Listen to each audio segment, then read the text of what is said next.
Imagine standing in your dream wedding gown, ready to take the biggest step of your life, but the people you love most aren't there. What would you do? Keep watching, because this story is going to break your heart and lift your spirit all at once. I stood alone in the bridal suite at Willamette Valley Vineyard. The full-length mirror reflected a woman who looked like she had everything, but inside, my heart felt empty. The wedding dress I wore was perfect, or so it seemed. Every seam and crystal was exactly where it should be. I couldn't help but admire the delicate lacework that clung to my skin, but no matter how many times I looked, the reflection didn't feel like mine. It felt like the dress was wearing me instead. The makeup artist had outdone herself. My eyes looked wider, my cheekbones more defined, and my lips, painted a soft shade of rose, looked fuller than ever. I didn't even recognize the person staring back at me. Was this really me? The white roses in my bouquet rested delicately on the vanity, their soft petals untouched by time, just like the promises I had made. Promises that seemed so full of hope in my mind, but now, standing here, they felt like they might break before the ceremony even started. I checked my phone again, just as I had the past few minutes. 14 times, maybe more. I couldn't remember the last time I felt so alone. No messages from Mom. Nothing from Dad. Not even a simple text from Logan, my fiancé. My chest tightened with every second that passed. Martha, the wedding planner, had been in and out of the room all morning. She had a smile on her face, but I could see the worry behind it. She knew what was going on, just like I did. She had seen the empty seats in the front row. She knew what I was feeling. A soft knock at the door broke my thoughts. Martha poked her head in, her practiced smile barely hiding her concern. "It's time, Caroline." "Are you ready?" she asked, her voice calm, though I could hear the strain in it. I stood there for a moment, staring at my reflection. How could I walk down the aisle when the people who should have been there weren't? My eyes drifted to the window overlooking the ceremony space. 90 guests were seated in neat white chairs. The string quartet played softly, filling the air with a peaceful melody that did nothing to calm the storm brewing inside me. And in the front row, 3 empty seats stared back at me. Empty chairs that seemed to shout accusations at me. "They're not coming, are they?" I asked, my voice trembling despite my best efforts to stay calm. Martha's smile faltered, but she quickly recovered. "There's still time," she said, though I knew it was a lie. I took a deep breath and smoothed the silk of my gown. It was so beautiful, but it felt like it weighed a ton now, pulling me down. "Let's go," I whispered, finally giving in to the moment. The doors to the garden opened, and the world outside came into view. The soft buzz of whispers and murmurs from the crowd reached my ears, but it felt distant, like I wasn't part of it. I could hear them, but it was as if I were standing outside of my own life. 90 heads turned to watch me walk alone down the aisle. I felt their gazes like physical touches. Pity. Disappointment. Sympathetic smiles that did nothing but make the hollow feeling inside me grow. I wished they could understand what this moment really felt like. But none of them could. Some guests whispered behind cupped hands, the words floating in the air, and I could see the way some of them glanced at each other with knowing eyes. They didn't have to say anything, I could feel it all. The empty seats. The loneliness. The shame. But then, I saw him. Ethan. He stood at the altar, waiting for me, his eyes steady on mine. His gaze was full of love, of understanding, and it was almost enough to push away the memory of what had happened 3 days ago. "We'll try, sweetie," Mom had said, her tone dismissive, as if declining a casual lunch invitation instead of her only daughter's wedding. Logan's firm had an event that weekend. It was always some excuse. It didn't matter that I was getting married. It didn't matter that I was trying to build something real with Ethan. I can pay for the flights, I had offered, my voice nearly cracking with desperation. The hotel. Anything. Please, Mom. But it didn't matter. Dad's voice in the background drifted through the phone. Tell her we're busy. I was nothing but a second thought. But Ethan was there. His steady eyes, the way his love radiated toward me, almost like it could erase everything else, kept me going. One step. Another step. I couldn't cry. Not here, not in front of all these people. Not in front of Ethan. They would never see how much this hurt. They would never get the satisfaction of seeing me broken. I reached Ethan, and he took my hands in his fingers warm against mine, grounding me in the moment. I'm here, he whispered, too low for anyone else to hear. We're enough. For a moment, I wasn't the woman standing at the altar alone. For a moment, I was 8 years old again. I could feel my small, childlike hands in my mother's, the way she would always turn her focus to Logan's success while ignoring mine. I remembered the art contest certificate I had shown her one afternoon. I'd been so proud of it. But she had glanced at it and said, "That's nice, honey," before going back to dinner. Logan had always been the golden child, and I had always been the shadow. The ceremony continued around me, and I said my vows, my voice growing stronger with each promise. I choose a future based on seeing each other clearly, I told Ethan, my voice unwavering. He understood. No one else mattered. Not anymore. When the officiant pronounced us husband and wife, Ethan's mother enveloped me in a warm embrace. "You're one of us now, dear," she whispered, and for the first time that day, something tight in my chest loosened. The photographer captured us dancing under the string lights. Ethan twirled me, and his cousins joined us in a circle of laughter. For a moment, I forgot about the empty seats. I forgot about my phone that I had checked too many times. I forgot about the explanations I had given to the curious guests. But it wasn't enough to erase the truth. At the reception, Sarah, my college roommate, raised her glass to me. "To finding the family who deserves you," she said, her eyes locked onto mine with fierce loyalty. A murmur of agreement rippled through the crowd, and the truth hit me like a punch in the chest. All these years, I had been invisible to the people who should have seen me the most. I had been chasing approval from those who never intended to give it. What happens when you stop chasing and start living for yourself? The truth hit me in that moment, in the middle of the dance floor, surrounded by people who truly saw me. For the first time, I felt free. Ethan had been right, we're enough. But the ache still lingered, deep in my chest. It was like a knot I couldn't untie. The empty seats at my wedding weren't just physical absences, they were symbols of all the times my family had failed to show up for me. The reception continued around me, the laughter and music swirling in the background. I tried to focus on the moment, to enjoy the joy that was present in front of me. But my phone buzzed in my pocket, and I knew exactly who it was before I even looked at the screen. Mom. I had already checked it too many times today. No missed calls, no texts, not even a simple congratulations. Yet, there she was, trying to reach me again. I slid the phone back into my pocket without looking. I wasn't ready for another empty conversation. The night wore on, and I felt myself fading into the background of my own celebration.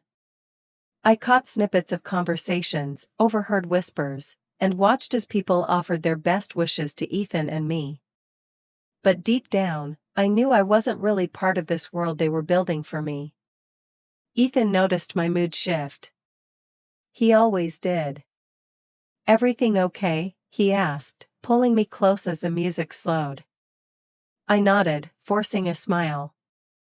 I'm fine. Just thinking. He didn't push. He never did. Instead, he kissed the top of my head and squeezed my hand, a silent promise that we would get through this together. But the reality was different. I wasn't sure if we could ever escape the shadow my family had cast over me. That night, when the last of the guests had left and Ethan and I were finally alone in our hotel suite, I found myself staring at the ceiling. It was quiet, peaceful. But inside, my mind was racing. I couldn't stop thinking about the empty chairs. The silence that had followed me down the aisle. And the message that had been missing for all these years, "You're not good enough." I had spent my entire life trying to prove that I was worthy of their attention. Every achievement, every success was met with indifference. They never cared, never celebrated with me. But it was always the same excuse: we're too busy. We've got other things going on. Logan's successes were always the ones that mattered. I had pushed all of this to the back of my mind, focusing on the love I had found with Ethan, but it was hard to forget. For the first time, I allowed myself to feel the weight of it all. The loneliness. The rejection. The constant striving to be seen by the people who should have loved me most. The following week was a whirlwind of post-wedding excitement, but also a haunting silence. I had expected to hear from my parents, but the phone remained quiet. No messages. No calls. It felt as though they were pretending I didn't exist. And in some ways, that hurt more than their absence at my wedding. It was as if I was just another distant relative, someone they could ignore without consequence. I had been doing so well, or at least I thought I was. I had built something real with Ethan, something that felt like home. We had talked about our future, about growing old together, and for the first time, I had allowed myself to believe in it. But I couldn't escape the past. Then, just as I had started to feel a little relief, the phone rang. It was Mom. I didn't want to answer, but I did anyway. "Hello?" I said, trying to sound casual. "Caroline, we need to talk," she said, her voice clipped and distant.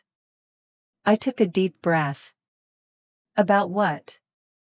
There was a long pause on the other end of the line, and when she spoke again, I could hear the tension in her voice. "Your father and we've been talking. We need your help."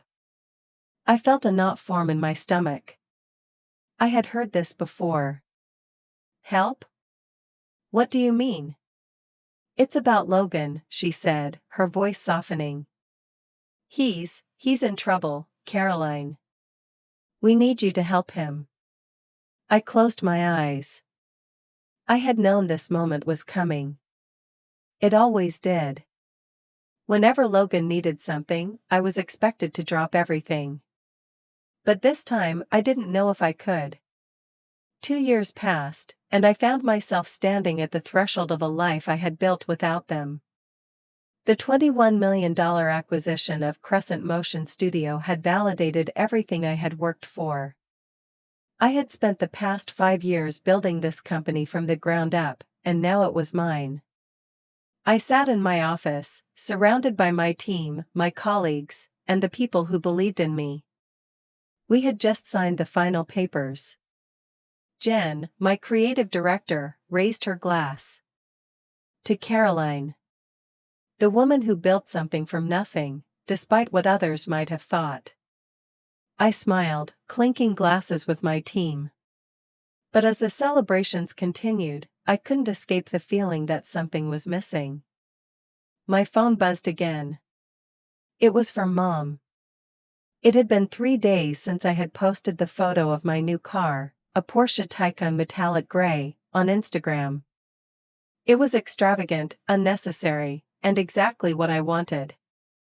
Not because I needed to prove something, but because I could. I swiped through the pictures, seeing my parents smiling with Logan and his wife, Hannah, in Hawaii. The holidays they'd spent without me. The milestones that had passed me by. And yet, they wanted my help. The text from Mom was brief, but it hit me like a ton of bricks. "We need to talk, Caroline. Family meeting tomorrow." I paused. Family meeting? After all this time, this is what they wanted. I didn't respond immediately. Instead, I took a deep breath and made a decision. I wasn't going to let them use me. Not this time. The next morning, I got into my new Porsche and drove to my childhood home. The car felt like an extension of myself. I had earned it, not because of them, but despite them. As I parked in the driveway, I couldn't help but remember all the years I had spent trying to gain their approval. The years I had spent wishing they would show up for me, even just once. But I had built this life without them. And it was mine. What happens when the people who ignored you suddenly need you? Stay with me to see how I finally took control of my own destiny, and how it all came to a head when I walked into that family meeting. The family meeting loomed ahead, and as I drove to my childhood home, a mixture of anger, confusion, and deep, unspoken hurt churned inside me. The drive was short, but it felt like the longest of my life. The Porsche Taycan sat proudly in the driveway, a symbol of everything I had accomplished. It felt strange to be here, standing in front of the home where I had spent so many years hoping for attention, love, approval, things that I now knew would never come. I took a deep breath, feeling the cold leather of the seat beneath me, a world away from the empty chairs at my wedding. I thought about the message Mom had sent, "We need to talk." The words echoed in my mind. They needed me now. After all the years of being invisible to them, now they wanted something. They wanted me to save them. I parked the car, took one last look at my phone, and made a decision. I wasn't going to play the role they had cast me in. I wasn't going to be the daughter they only thought of when they needed help. I walked to the door, feeling the weight of it all, of all the years I had spent wishing things were different. The door swung open before I could even knock. Mom and Dad stood there, looking at me with a mix of guilt and expectation. "You've done well for yourself, Caroline," Dad said, his words sharp, almost businesslike. No hug, no warm greeting. Just an assessment of my financial worth. I forced myself to smile. "Yes, I have." They led me inside, where Logan and his wife, Hannah, were already sitting at the table, their faces perfectly rehearsed in concern. They were all here, gathered together, as though they could pretend everything was fine. We all sat down. Logan shifted uncomfortably in his chair, avoiding eye contact. Hannah, always trying to appear supportive, kept her eyes on me, waiting for me to speak first. Dad cleared his throat. "We need to talk about Logan's finances." Of course. I knew this was coming. "They've been struggling," Dad continued, his voice slightly faltering. "Logan's mortgage is 3 months behind, the kids' school tuition is unpaid." I stared at him, trying to keep my expression neutral. "Caroline," Mom said, her voice softening, "we need you to help him. We're running out of options." It was the same speech, the same pattern that had been drilled into me for years. Whenever Logan needed help, I was expected to drop everything. Whenever I needed something, I got a passing mention at best. I felt a rush of anger rise within me. They thought that now, when things were finally going my way, they could come to me for help. They thought I would rescue them just like I had always been expected to do. I clenched my fists under the table, forcing myself to stay calm. This wasn't about them. This was about me taking control of my own life. "Where were you at my wedding?" I asked, my voice steady but firm. Logan blinked. What? My wedding, I repeated. Where were you, Logan? The question hung in the air, unanswered. We were busy, Dad muttered, his tone dismissive, as if explaining why they didn't attend a dinner party. I stared at them, the frustration boiling inside me. How could they be so callous, so distant, and then act like everything was fine? How could they act like I was just supposed to help when it suited them? I folded my hands on the table, trying to keep my composure. I built my life without you, I said quietly. Without any help from you. And now, you want me to give you money? To help him? I motioned to Logan, who seemed to shrink in his seat. They looked at each other, exchanging silent glances. We've done everything we can, Mom said weakly. We've been supporting him for years. No, I said, shaking my head. You've been enabling him. You've been giving him everything, and he's done nothing to stand on his own 2 feet.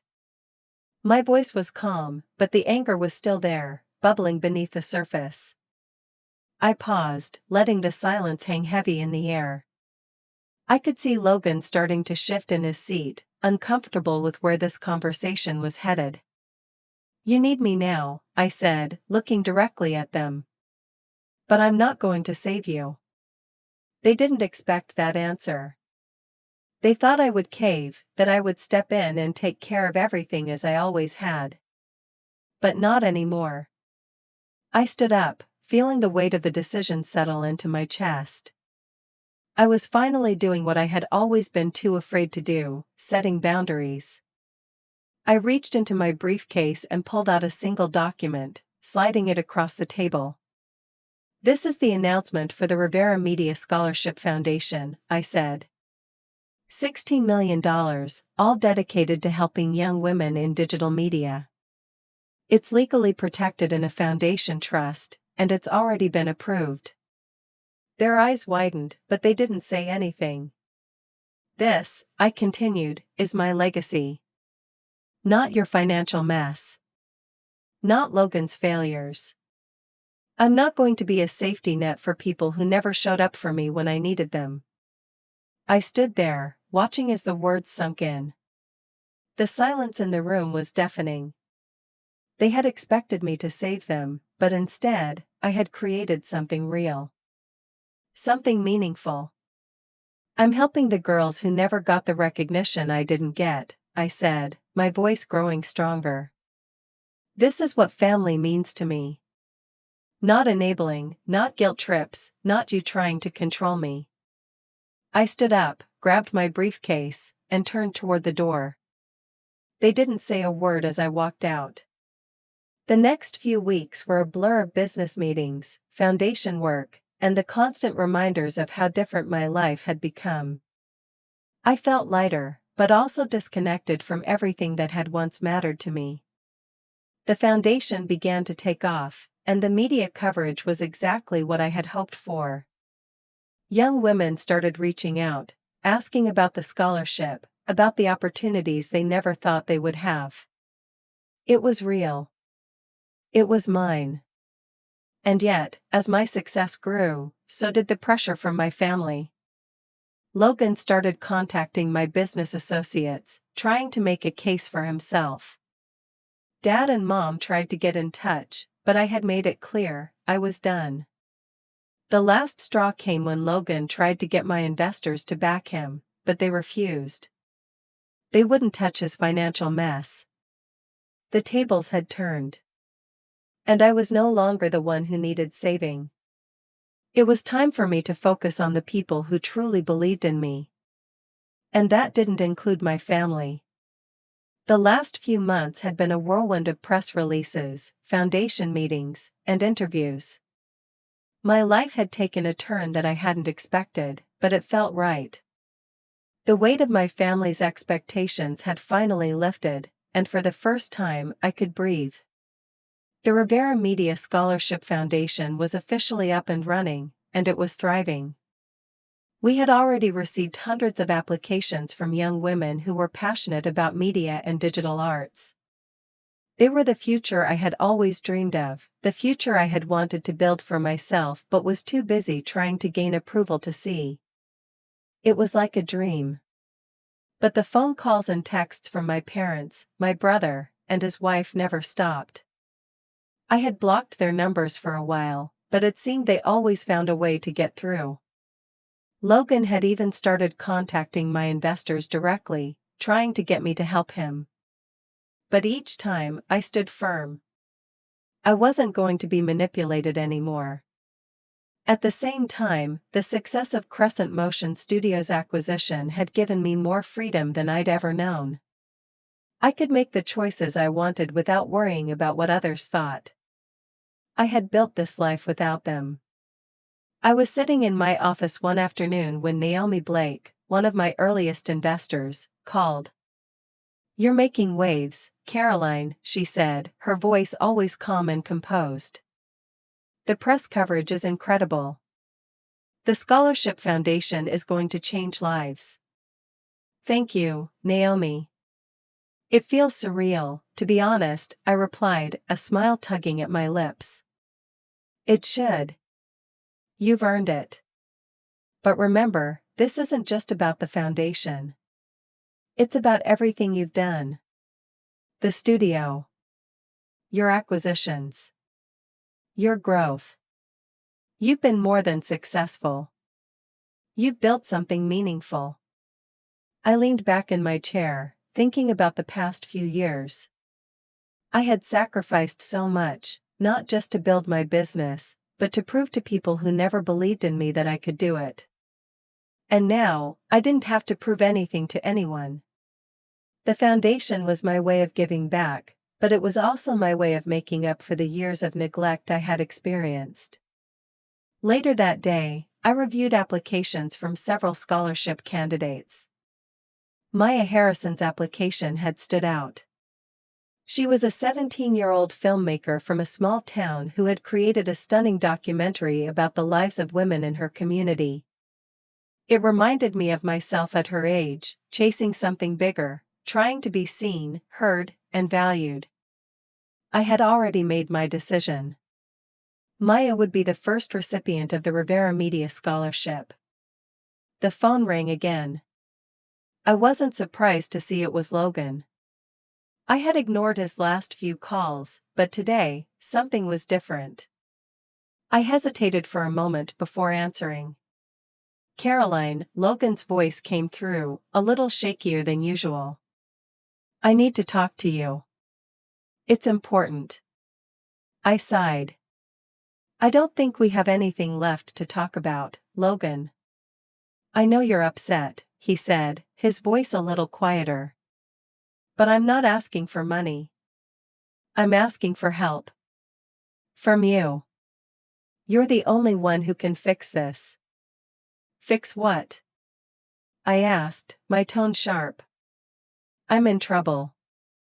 You know I've been struggling. But it's worse now. My firm. I don't know what to do. I need your support." I closed my eyes, trying to keep calm. I had already made my decision. "You had your chance, Logan. I've helped you. I've been there for you when no one else was. But not anymore. I'm done." His silence was the loudest thing I had heard in years. "I built this life without you," I continued, my voice steady, "and I don't need to go backward. I'm not going to be the person you use when things get tough. You've had your chances. It's time for you to figure it out." I hung up, feeling a strange sense of relief wash over me. I had finally done it. I had finally set the boundary I had needed for so long. It was painful, but it was necessary. The weeks that followed were a blur of meetings and decisions that I didn't have to answer to anyone for. The Scholarship Foundation flourished. We received more applications than we could handle, and with every one that came in, I felt more and more certain that I was on the right path. This was bigger than anything I had built before. Ethan and I took a weekend trip to a cabin in the mountains, far away from the stress of everything. It was exactly what I needed: time to relax, to be with him, and to focus on the life we were building together. He had been my rock through everything, and I knew that with him by my side, there was nothing I couldn't do. The next morning, as we sat on the porch, sipping coffee and watching the sunrise, Ethan turned to me with a smile. "You're doing amazing things, Caroline. I'm so proud of you."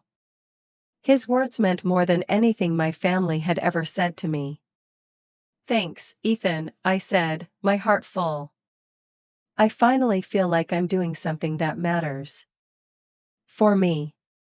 For the world. And that was when I realized it.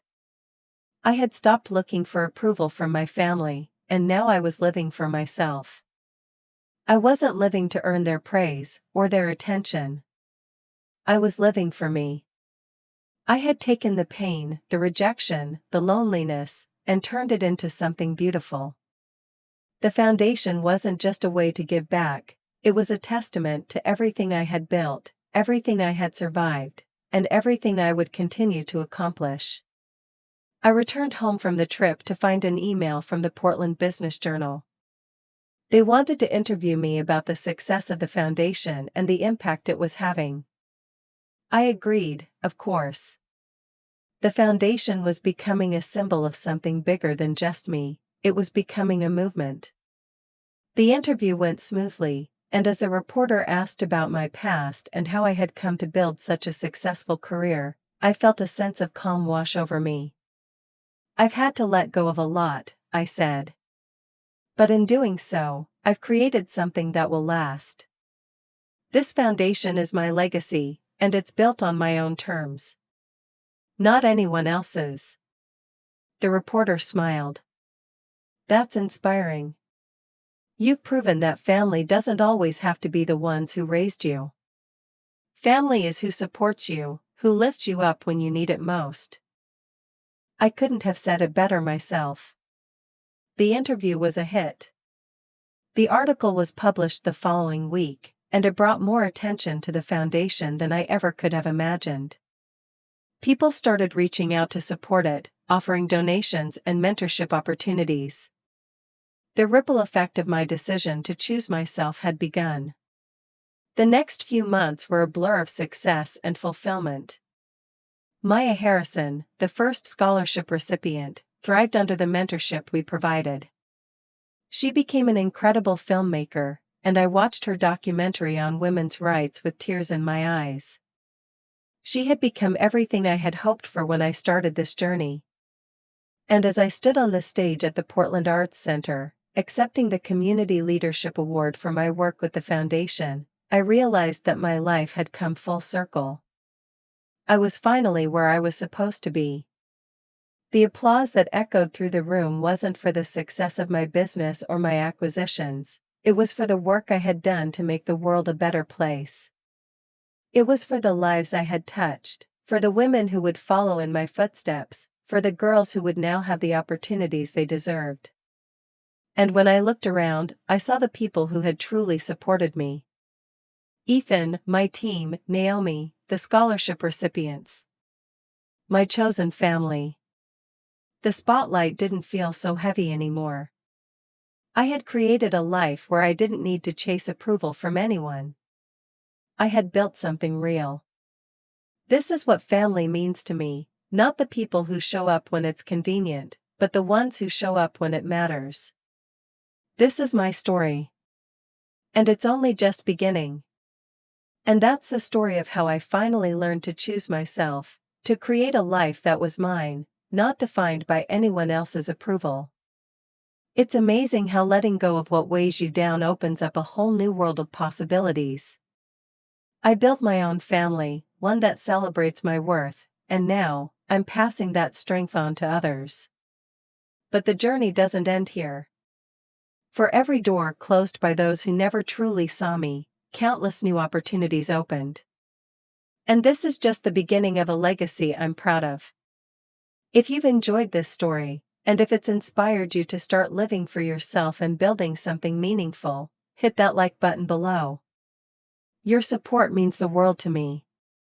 And don't forget to subscribe to the channel, so you don't miss the next chapter in this journey.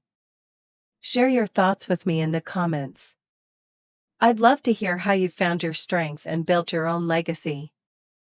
Until next time, remember, true success comes from choosing your own path and surrounding yourself with the right people. Take care, and I'll see you in the next video.